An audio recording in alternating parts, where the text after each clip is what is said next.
Hi everybody, Tony Mogatelli here, Chairman at ICPA. Welcome to another one of my In Practice blogs. Today we'll be looking at why HMRC really don't like accountants and what are they planning to do about it.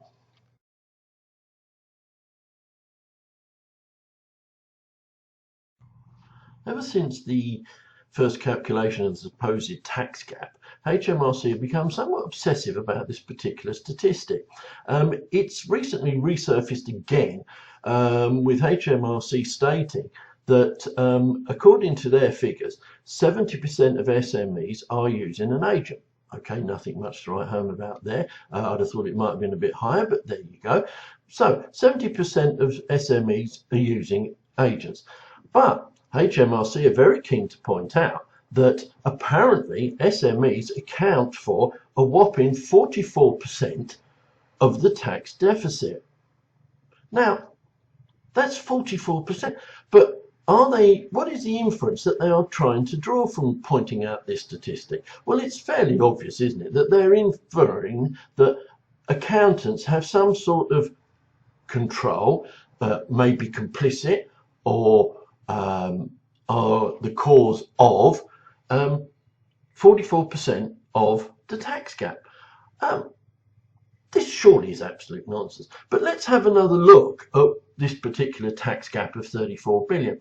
Now, of the 34 billion, the breakdown of how the activities that have resulted in this supposed tax gap are very important. According to their own statistics, apparently 5.4 billion of the tax gap is down to criminal activity, which, let's be honest, may have a tad to do, a little bit might be to do with agents, but it is criminal activity, so don't think you can lay it at our door.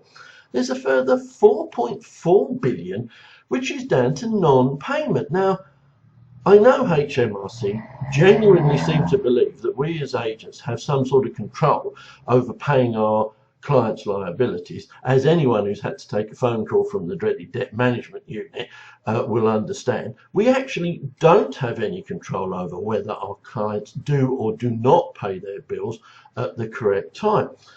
We then also have that 5.9 billion of the tax gap is down to the hidden economy. Now, if it's hidden from everyone, it's also hidden from agents, isn't it? And finally, we're now looking at 4.1 billion, which is apparently down to evasion. Now, you may lay some of this tax evasion at our door, but come on, I don't think that's correct. So now, out of this 34 billion, we're down to 14 billion that possibly agents could have something to do with. Now, if we take HMRC's view that 44% of this is something to do with agents, then we're down to 7.9 billion. But remember, only 70% actually have an agent acting. So now we've got it down to 5.5 billion. Or put it another way, it's virtually the same as criminal activity and the hidden economy. So why is it being used as apparently something to blame accountants for?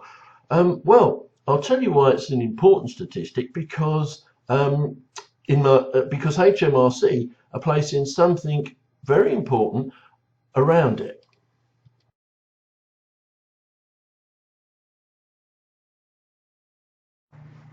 Earlier on in this blog, I pointed out that HMRC had announced that 70% of SMEs had agents acting for them, and yet SMEs apparently accounted for 44% of the tax gap, which was currently standing at some 34 billion. Now, why is this so important to HMRC? Well, I'll tell you why. The reason is that I believe that this statistic is being used as the backbone to bring out this new thing which HMRC are going to bring in, entitled DAS, or to give it its correct term, differentiated agent services. Now, what this means is that HMRC are somewhat upset that apparently SMEs are accounting for so much of this tax gap, yet they have agents acting for them. And why are the agents not making this gap smaller? Now, let's be 100% honest, this to me, as I pointed out earlier on in this blog, seems errant nonsense, but HMRC are going along with it, and this is, I believe, the driver behind this supposed new whiz-bang idea of theirs, differentiated agent services. What it means is that some agents will be provided with powers and rights within the system that other agents will be denied. At this moment in time, here we are in April 2015, we have no idea what the levels and differentiating levels of powers or services provided or allowed are going to be. Neither do we have any idea which type of agent is going to be granted these lovely new sweeties to be able to use. What we do know is that apparently HMRC have been in discussions with some of the professional bodies. Now, a quick ring around by myself to a number of professional bodies has elicited that actually none of the ones I spoke to had any discussions with HMRC. So we have to assume that they're talking to the usual suspects, and I'm not going to name them here because they're fairly obvious. But the matter is very important for every single agent.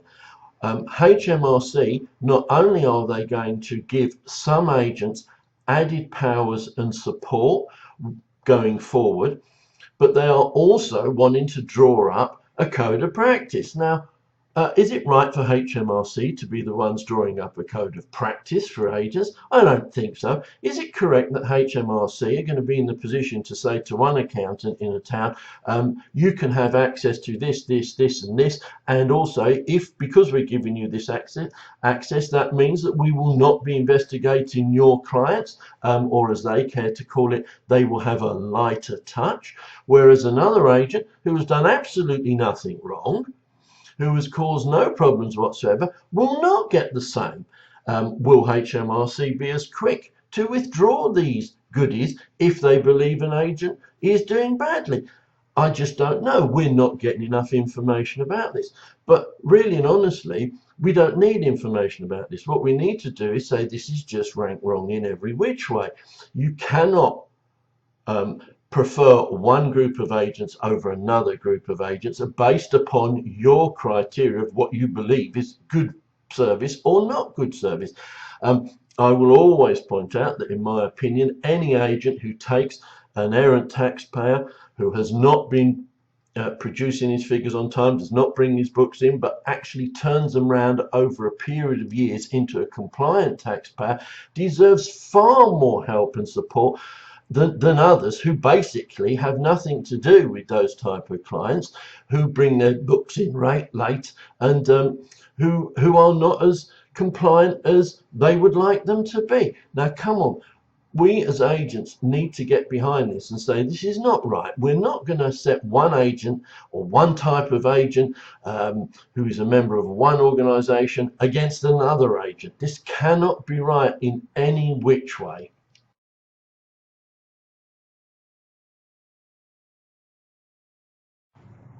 In the wonderful new world of DAS, or differentiated agent services, I said how it was going to be that some agents would have greater powers under the system, greater access to services under the system than other agents, all of which at the largesse of HMRC. Now, surely, do we really want HMRC to be the judge and jury and the sole arbiter of what services you as an agent are allowed to perform, or the help that they will give you, or the access they will give you to enable you to do your job to the best of your ability? Do we really want that? The answer obviously is no. Seriously, we all need to get behind this and put an end to this. We need to maybe bring this up with our professional bodies, write to them, say to them what are their views on DAS, what are they saying to HMRC. Do you, as a very small practitioner operating out of a small office, or possibly even from your kitchen table, do you think you're going to be disadvantaged? Do you think you're going to be let down by the system? Why? Is it because you're operating from home? Who knows? But surely the answer is that all the agents are treated exactly the same, that we are all allowed the same access, the same service levels.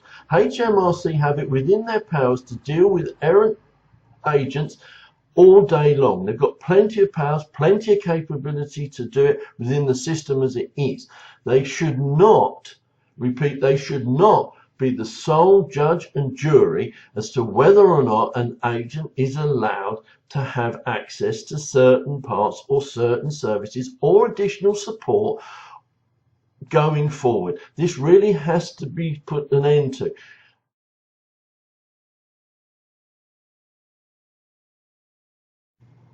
As we move on into the new wonderful world of enhanced digital services, it's fairly apparent that HMRC, being at the forefront of the digital agenda, will be in a position, once everything's brought in, once the techie types manage to get it to actually work the way it's supposedly going to work, that HMRC will be in a position to shed more workers and thus cut down their own budget. However, with less workers, will they be able to keep control of the tax gap? Will they be able to actually perform at a level that is commensurate with being a government department? Time alone will tell. But for them to use spurious statistics and to look to the accountants in the community of SMEs as if we can do something about this supposed tax gap, if we can do something, we have control over certain activities that we palpably don't. What it actually shows is, one, that HMRC have absolutely little or no idea how an agent genuinely does work, and secondly, it shows that they really do not know what is going on in the world out there today. And for them to start talking about differentiating agent services, when are they actually going to look inward? When are they going to actually look at themselves and start saying, are we as a government department at HMRC doing what we should be doing to the best of our ability, and are we delivering a good service? Now, there's a few questions they might want to ask themselves and not come up with some spurious statistics about it, but actually look inward and talk to people who deal with the system on a daily basis. Anyway, let's see what happens going forward.